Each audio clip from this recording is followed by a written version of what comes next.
এইভাবে বেগুন ভর্তা করে খেলে ভাতের সাথে আর কোনো কিছুরই প্রয়োজন হবে না। ভালো করে লবণ পানিতে বেগুনগুলোকে ধুয়ে এর মধ্যে লবণ, হলুদ আর মরিচের গুঁড়া দিয়ে বেগুনটাকে খুব ভালো করে প্রথমে মেখে নিচ্ছি।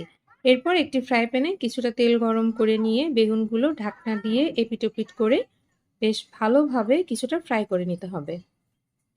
বেগুনগুলো উঠিয়ে ওই ফ্রাই প্যানে একটু তেল দিয়ে এভাবে কাঁচামরিচ, একটু লবণ দিয়ে ভেজে নিচ্ছি।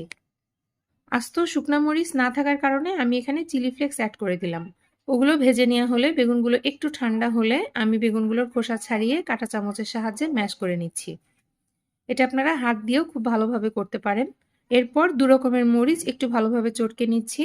আমি এখানে খুব বেশি লবণ ব্যবহার করিনি যেহেতু আগে থেকেই বেগুন লবণ দিয়ে মেরিনেট করা ছিল। এর উপরে পেঁয়াজগুলো ছড়িয়ে একটু সরিষার তেল দিয়ে ভালোভাবে একটু চটকে মেখে নিতে হবে। ব্যাস তৈরি হয়ে গেল মজাদার সুস্বাদু বেগুন ভর্তা।